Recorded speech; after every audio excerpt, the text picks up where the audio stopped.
Welcome to the Success Pick and Mix podcast. I'm your host, Nicky Raby, a professional pick and mixer. I'm a personal brand coach, a speaker, an actor, a creator, and a podcaster. I'm on a mission to help you find and create your version of success. Your pick and mix of life and business on your terms. A blend that complements your personality, your goals, and your circumstances. Since 2018, I've been sharing interviews and mini episodes to help you unlock your next step, to make it real and make it happen. Round here, we dream big. We go for the ideal version. We talk about money and make moves our future selves would be proud of. This podcast is free and available for you whenever you need it. So do rate, review, and subscribe for new episodes. If you want to go deeper with my support, check out my freebies house and unlock the rooms you choose. nickyraby.com/freebies house. I also have workshops, programs, and one-on-one bespoke offerings. For prices and availability, go to nickyraby.com.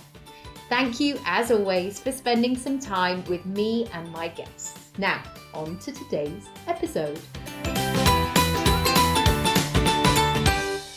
In today's episode, I talk to Sami Blackford, who is an alchemist, an apothecary, writer, and mentor.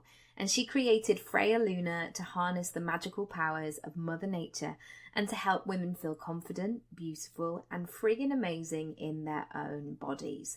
This was music to my ears. I think the beauty industry, how we feel about ourselves, it's ever evolving, and I look back actually at my teenage self with a little bit of sadness because I didn't realise at the time what I had to be grateful for. Not saying that I was some sort of goddess back in the day, but certainly I had age on my side and probably a lot more sleep. In this episode, we talk about lots of things, about starting your business from your kitchen table, having a job alongside it in order to support it, also changing direction, getting help, finding the right kind of help. It's a really juicy one. So even if you're not that into beauty or creativity, I know that you'll find some great business nuggets from this.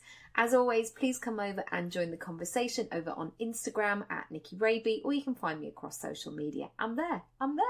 And if you also want to find out about my coaching stuff, come on over nickyraby.com/coaching, and all the show notes are under the podcast section on my website.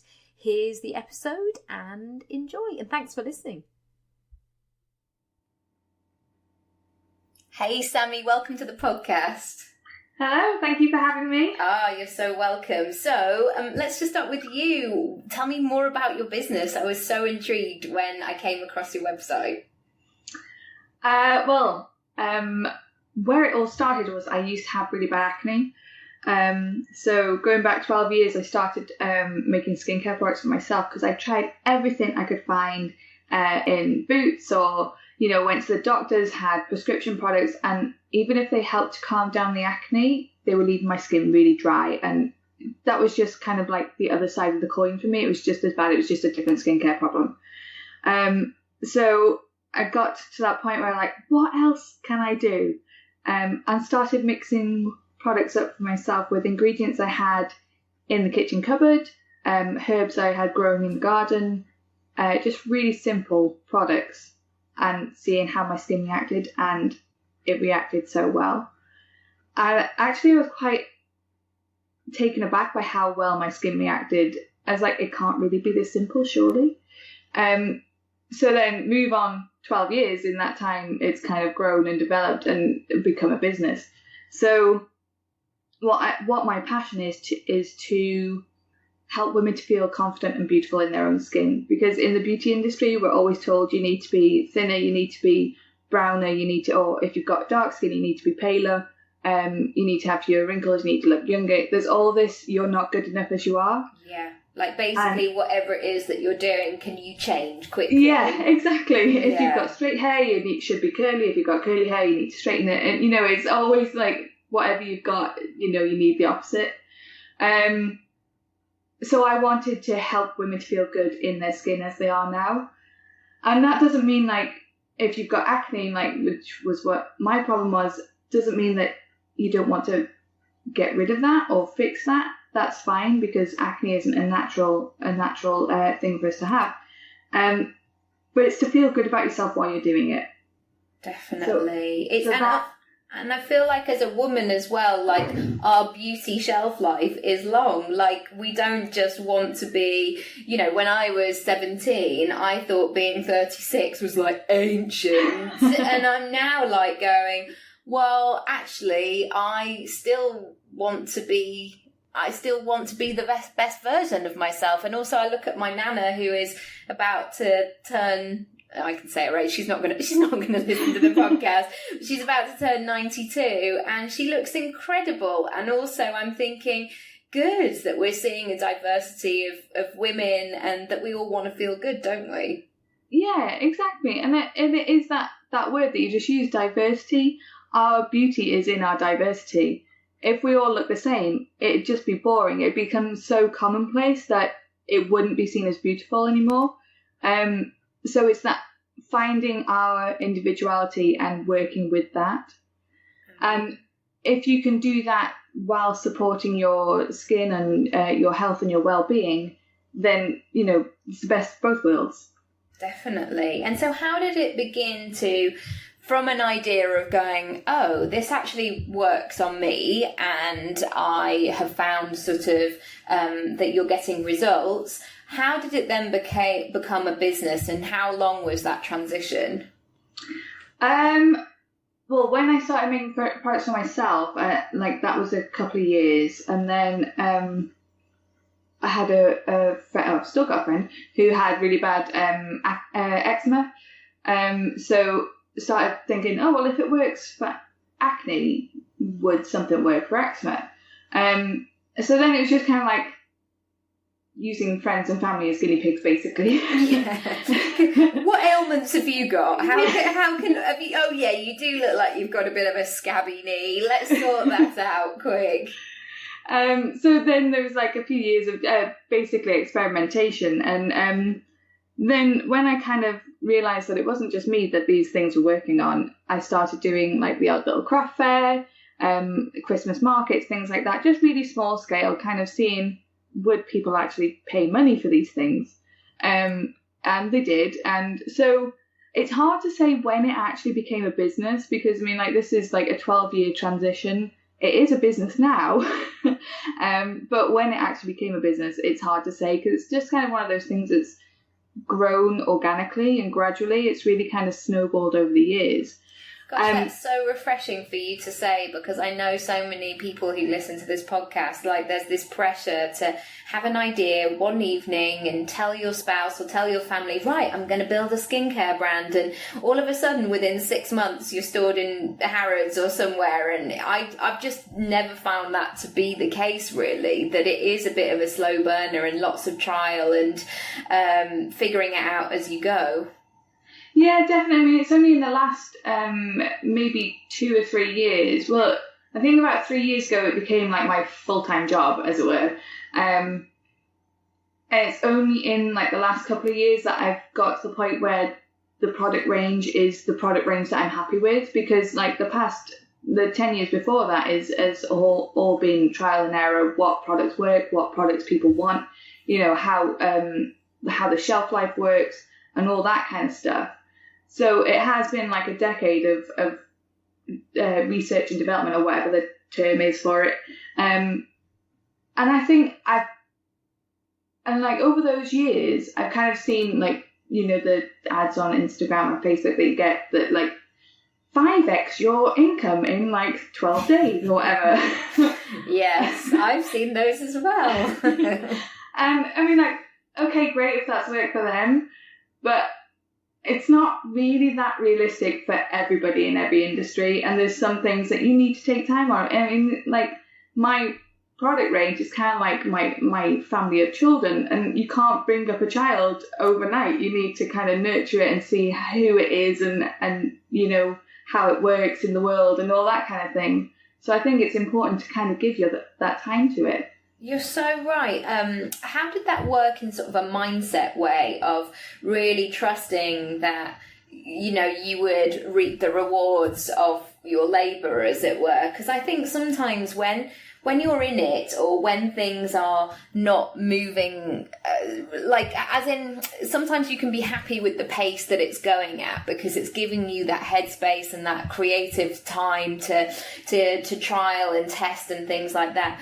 But then there are sometimes those frustrating things of going, actually, I just want all the money and all the success and all the things right now, though. Like, how did you balance that? Because ultimately as well, we've all got bills to pay and we've all got kind of, grown up responsibilities. Yeah, I mean, like, don't get me wrong, it hasn't been like a bed of roses the whole time. There has been some ups and some very big downs. Not last summer, the summer before, I nearly just packed it all in completely. And it's that, but then I kind of thought, well, I'd still make the products for myself anyway. And I still truly believe in how good, how effective the products are. I truly believe that we should reduce our the amount of chemicals in our lives, especially with regard to like our bodies. So if I still truly believe in all of that, how can I walk away from what I'm doing? So for me, it's always returning back to like the why. Yes. The why you're doing it. And yes, there were bills to pay. That's why I took this long to kind of develop it, because I could still work. To begin with, I was working full-time, then I was working part-time, and eventually I stepped into doing this full-time. So that kind of gave me the security of money coming in and developing what I wanted to do as well. That's brilliant. And I think it's really important to state those sort of things, because it always comes up on the podcast. There's sort of this glamour to like, I was nothing and then I became something and I just walked out and I had, I was sleeping on somebody's sofa and I'm like, I'm 36 and I've got a child. I don't want to sleep on somebody's sofa. Like, I do want to have a sleep, but like, I don't want like that glamour. That is not glamorous for me. Feeling like I'm stressed and that I don't have enough headspace or panicked about money is not a way that I create at all. So I think that's great. So, how did your branding work? Because I guess it's one of those things within the beauty industry that, with coaching, it's becoming much more saturated now. Like everybody's got a business idea. What was your sort of your branding process, and how did you find something that felt like you? Well, going back to when I first started making the products, I mean, like the natural skincare industry was really in its infancy. So there was not the number of brands around as there are today. So just to be natural skincare was enough to kind of get people's interest. Oh yes, of course, because this is like before people were like plant-based or had almond milk, or their 2-year-old said, "Can we get some avocados?" Like, I'm sure my dad like rolled his eyes like, how does he know about these things? Like, we didn't have these in our day. Yeah, so I mean, like from what I remember, kind of organic food was just becoming like a thing. Yes. At the time. So I mean, like, just to be natural was like different in itself. And then over the years, I've kind of seen like, I really need to do more than just be natural. So that was kind of when I really had to kind of think about like, okay, who am I? What is Freya Luna? What do we stand for? What do we want to share with the world? And that was, I mean, like, even from the beginning, natural beauty, like your own natural beauty, was very important to me. So that stayed like continuous. And then it was also around kind of how do we get away from that anti-aging, you're not good enough as you are message? How do we differentiate from that? How do we put ourselves apart from that? Because we do not want to be associated with that. And actually, if you read through our website, you will never see the term anti-aging. Because yes, our skin needs extra support as we get older, but support as we get older. We cannot turn back the clock. It doesn't work. Gosh, that's so. I've never thought of that term in such a negative way before, and it's really just like spoken to me. It's like it's such a terrible message, isn't it? Yeah, it's kind of one of those that's kind of ingrained. It's so so commonly used in our everyday life, in marketing, if you're in the shops or whatever. Anti-aging is such a commonly used term that it's not necessarily thought of in the way that, it's actually meant. It's, like, you're not allowed to get older. No. You're not allowed to look like you were saying your grandma's like turning 92. You're not allowed to look like you're 92. You need to look like you're 30. Like, how realistic that would be is so that, freaky if she rocked up like, I've just started using this cream. I was like, what's happened to your face? So it's about that. That was something that I really thought was important about being comfortable in who you are. And actually, I mean, like, I look back at myself, like photos of myself when I was like 18 or whatever, and I'm just like, oh my goodness, did I really look like that? And I feel more comfortable, more confident in myself now at 34 or whatever I am, than I ever was like in my teens or 20s. Absolutely. And I think and the only kind of like good thing about looking at those awful pictures of myself is that I look at my friends and I go, oh phew, you were wearing the same outfit or the weird perm or the odd shoes that were in fashion at the time. I wasn't the only one. I know. I just kind of look at like teenagers like now and like, you don't know you're born. Do you know what we had to go through?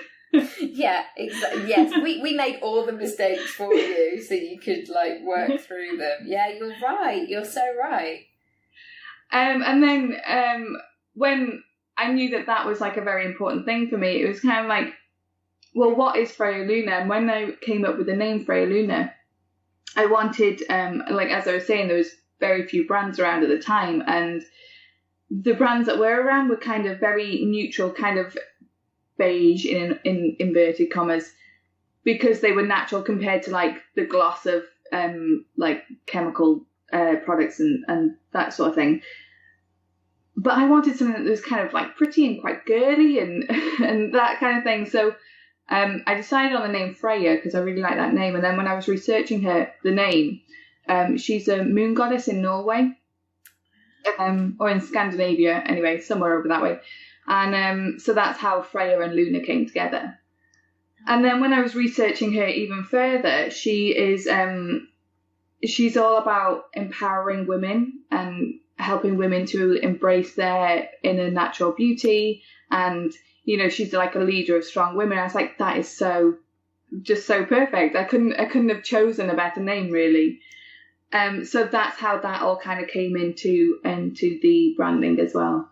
And I love the simplicity of it, because I think sometimes there is such a pressure that we can only feel good about ourselves if we have like the full makeover or the thing or the brand new wardrobe or the new weekend away in Paris or whatever. But actually, like when I had my son, even getting a cracking moisturiser on my dry old face was just, it felt so luxurious, because especially as women, as we get older, we go through stuff and, we're not sort of, life happens, I think, and sometimes those small little moments in the day.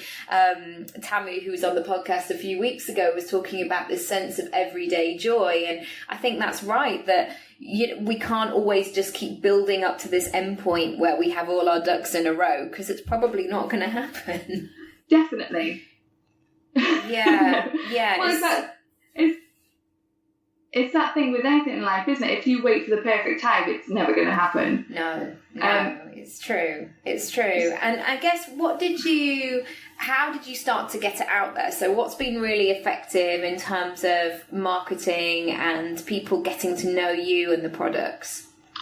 Well, when I first started, as I said, I was doing a lot of craft fairs, and then I started doing bigger events. So that has been always a great way of meeting people, talking about the products, introducing people to the products, and they can actually try them and smell them, and they get a real feel for the product. And that has always been the best way, getting the product in people's hands. Yeah. And then obviously I can't be doing that every day. So I've kind of brought that into other areas of my work as well. So like I do a lot of networking where I always have products in my bag, It's a bit of like a Mary Poppins moment where I'm just like bringing stuff out of my handbag. So it's like, who is that really nice smelling lady over there? Oh, that sounds good. Yeah, so I've done like I find networking very helpful, not so much from a business point of view, but because I've worked on my own for so long, it's kind of getting out and speaking to real people. Yeah, no, I hear you. I mean, I started a podcast, so yeah, I clearly don't get out that much. And I always find like with networking, I know there's like the ones like BNI, which are just completely scary to me. But I go for like the gentler ones where you just basically have a cup of tea and like chat to people. And it's about building those relationships. And yes, I've had business from it, but it's kind of like how my business grew. It's like the long game rather than the quick benefits of it, I think. And then as well, like social media and all that kind of thing as well has helped a lot. Yeah, I did a post yesterday about what to do when you have a quiet month, and I think there is just this sense of just being consistent and keep showing up and keep telling people, because when that person is looking for the thing that you offer, you will be the go-to person, you will be in their mind. And I think sometimes with those opportunities, you're never quite sure what they're going to come to, but in the end they could surprise you, and it could happen years later. I mean, I had a client the other day who got in touch and she said, "Oh, I've been following you since 2014, but now I feel like it's time." And part of me was like, "Oh wow, okay, cool," but it was just the right time for her at that moment. Yeah, definitely, and I do put a lot of trust in timing. I mean, like, obviously there's like the whole thing of like law of attraction, and you hope for it and it will come. Yes, that's part of it, but you do have to put action in as well. But I do trust like the whole timing of things, and I do believe that things will come to you when it's time. Yeah.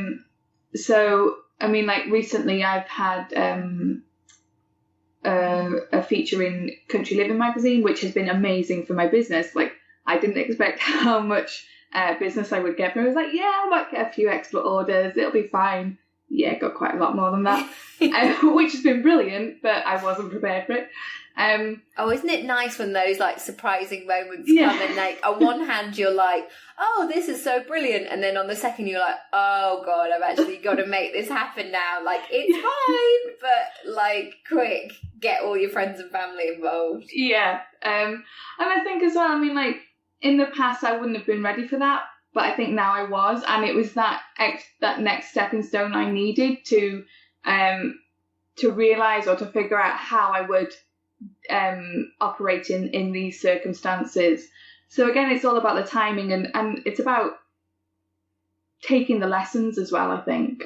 Definitely. I guess when you're out and about and you're sharing your products and you're sharing what you do, you're very much in a sort of nurturing, caring capacity of, you probably people end up telling you all sorts of stories about that thing. I can't remember what that doctor's program is, when they would go, I've got this weird thing, and then they get them out on telly. But I think, I guess, because it's quite emotional, I guess, talking about beauty or talking about people and how they see their imperfections, as it were, how they would see it. How do you keep yourself topped up so you can be in that caring capacity and really hold the space for people? Yeah, that I do hear some very deep stories from people, which is really nice that they feel that they can trust me with that information. So I'm always very appreciative of that. But yeah, I do have to put my own self-care kind of at the top of the list so that I can then offer that to other people. Because as you say, it is a very nurturing, very caring role that I have in my work, and that wasn't through necessity. I wanted that to be part of what I do. I never wanted to be the person who's like, oh, here's my latest cream, you should use this, it's X amount of money. It's kind of like, okay, well, what is happening with your skin? What's happening in your life? Are you stressed? Are you, have you got anything else going on? How is it all impacting? And I really wanted that to be a part of what I do. So I have to take care of myself. And as well, I kind of teach my clients and my customers how they can better take care of themselves. And I mean, that sounds quite grandiose of me, but it's those, as we were saying earlier, it's those small things that you can do every day. It's not the yoga retreat in Bali for a week or whatever. It's 5 minutes every day. How can you add that self-care into your day? How can you add, even if it's just like you were saying about putting a moisturizer on your skin, how can you make that the best 2 minutes of the day, putting that moisturizer on your skin? So I have to do that a lot in my own life, taking care of myself. So as I was saying, business kind of went crazy lately. I had to make sure I made time to look after myself. Yes, I could have been up working till 10 p.m. to get orders out the door, but it's more beneficial for me to take the evenings off, relax, get a good night's sleep, and then come back the next day.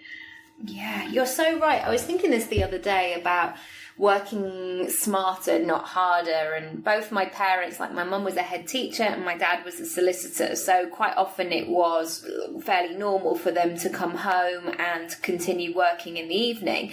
And because I guess, it was always one of those things that they could finish off. But certainly as well, when I've really noticed, so I sort of emulated that and put that in my own practice, that I would always work really hard.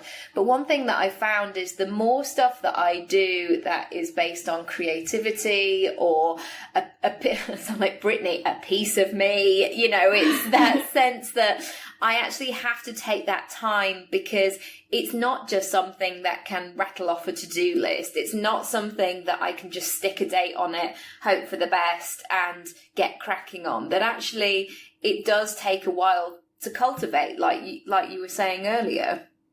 Yeah, definitely. And that, I think that's a big part of it, is just getting that headspace. Whether it's for creativity, for writing a blog post or doing a video or whatever it might be, just that headspace to kind of think about, okay, so what do I want to say? What do I feel called to say? And as well to take that time out just to recharge. I mean, if through my work, if I'm giving, if I don't give something back to myself, I'll have nothing left. Yeah. So I will be in that place of complete burnout, which I have been in the past, and it's not that fun. No, it really isn't. And this glamorous thing of I got really ill from it. It's gosh, you don't want the brownie badge of burnout. You really don't, because when you have it, it's really unattractive, not only for you, but also for the people you live with. It's just, it knocks you for six. And one thing I was going to say actually is that it's so funny the way that the beauty industry goes, because on one hand, we're expected to maintain every part of us and not to be a complete scruff bag. The amount of times where after people have a baby, how they snap back and how they were looking better than ever and all this complete rubbish, because I certainly did not have that experience. But also as well, there's this weird thing that it sort of seems a bit shallow or a bit indulgent and selfish to actually take that time for yourself. It's a really weird mix. What are your thoughts? Yeah, definitely. Selfish is one of those words that I have quite strong feelings about. Last year or the year before, I was guest hosting a Twitter hour. I can't remember whose Twitter hour it was, but my topic was self-care. So I opened it with "Good evening, ladies. Are you ready to get selfish?" And the amount that the majority of the responses were, "You don't need to feel selfish for looking after yourself." I'm no, that's not the point. That's not the point I was making.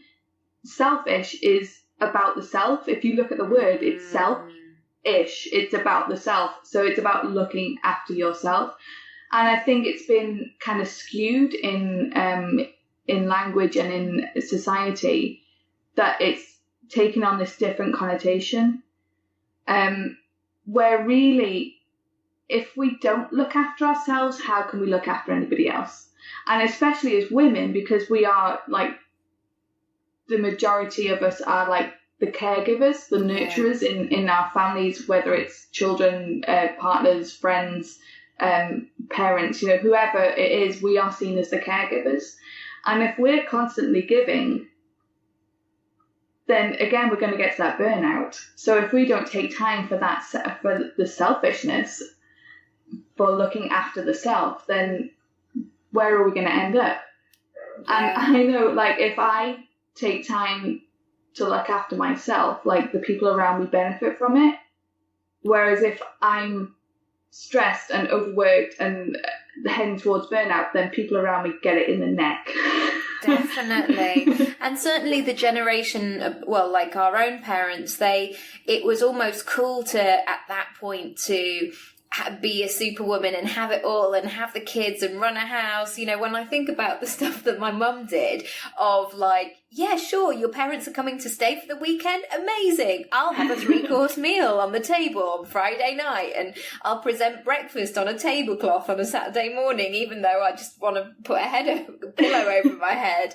But I think now, because we have that added thing of being constantly available because of the digital aspects of it, unless we actually set some boundaries in place and put some yes and no things on the list, then it's going to take control of us.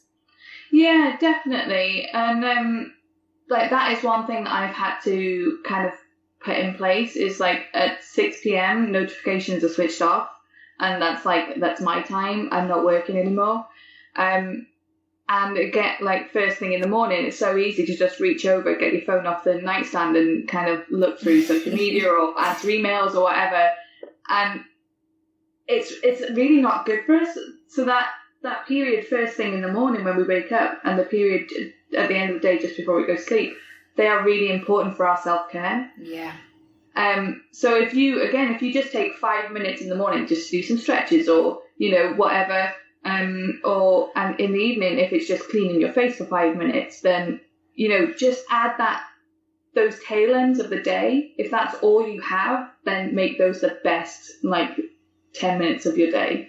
Yeah, I've just started doing these weird, even just doing a face mask, or what did I do the other day? Oh, I found this cream that I'd had in the cupboard, that my friends bought me from Cowton, which is a stretch mark cream, and it's really nice and lovely. And it was one of those things that I still had a bit left, and I was like, I'm just going to stick it on because I still have stretch marks, so I'm just going to take that time. And again, just even taking or putting on foot cream or something like that, it just helps you feel good and shows yourself that you're important as well. Yeah, and if you make the most of it, the smell of the product, the feel of the product, and between your fingers, the feel of massaging it into your skin, if you really kind of get very mindful about it and kind of really be in that moment of what you're doing, put all of your focus and attention on what you're doing, that'll be the best experience. Yeah, definitely.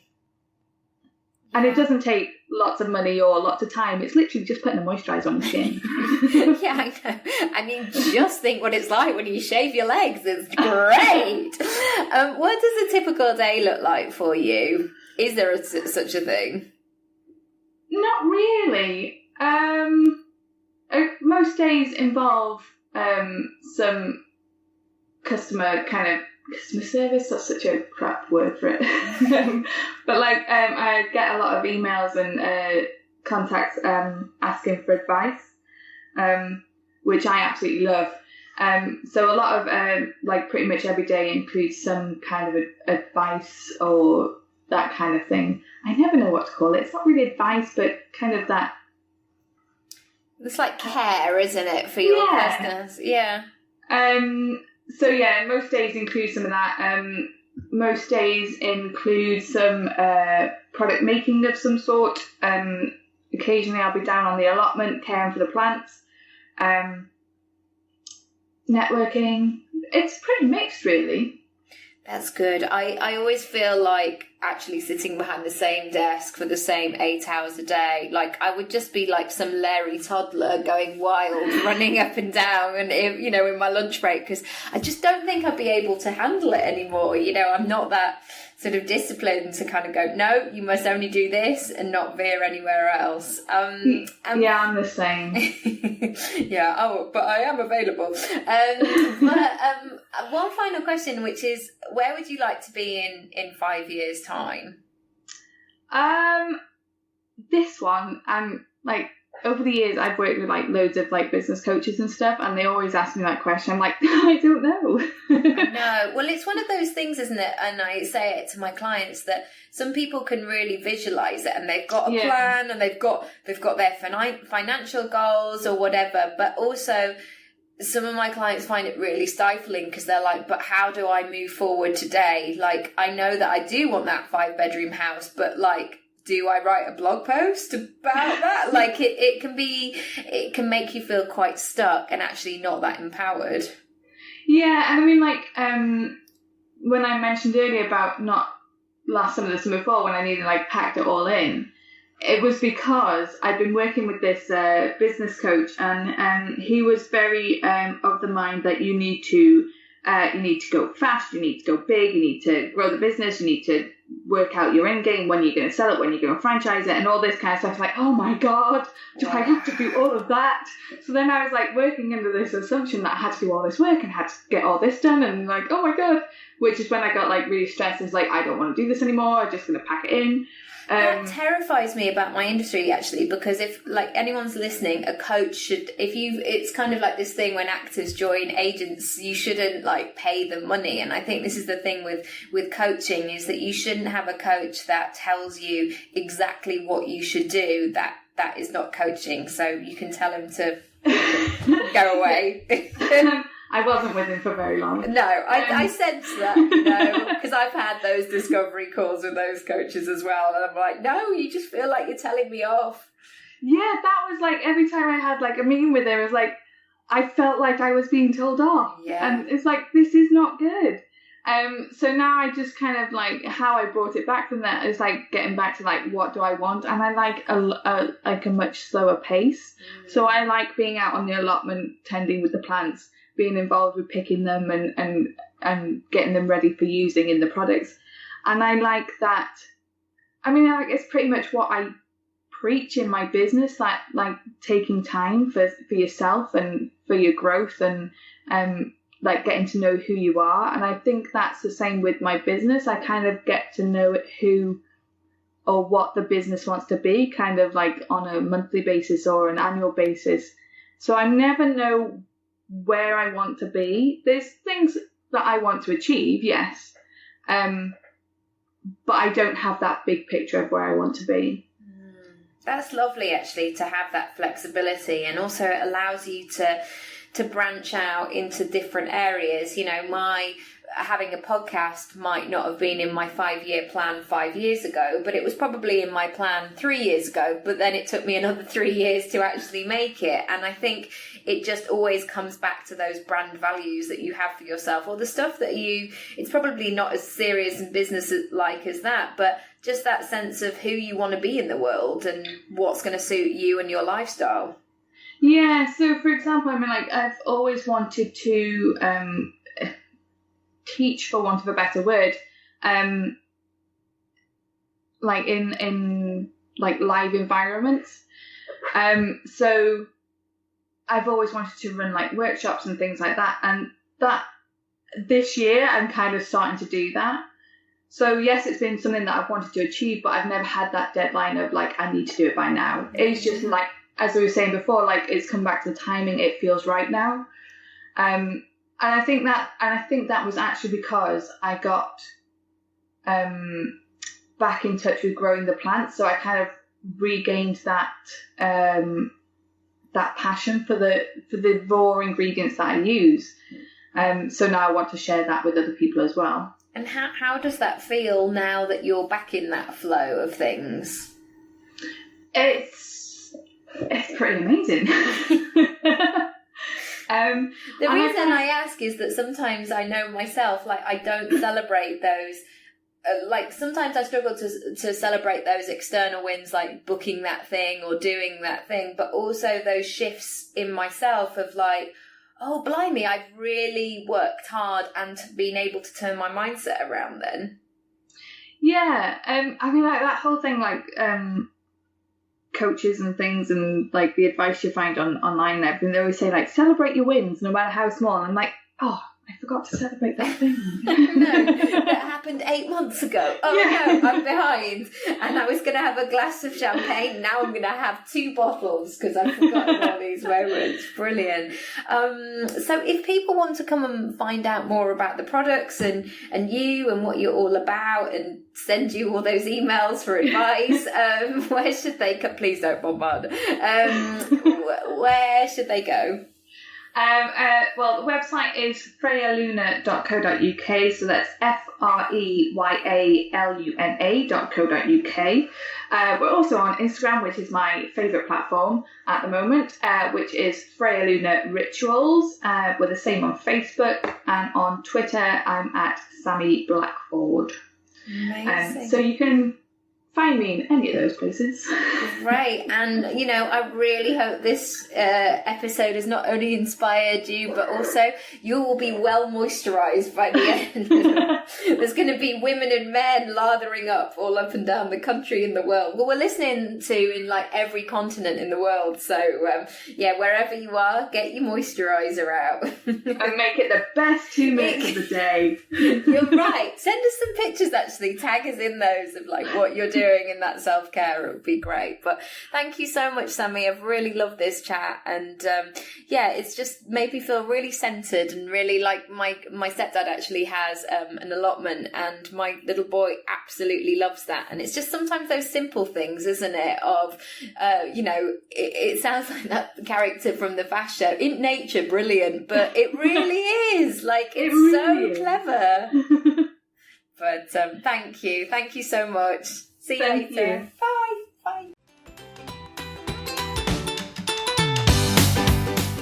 Thanks so much for listening to today's episode. If you haven't already, feel free to rate, review, and subscribe for all the brand new episodes.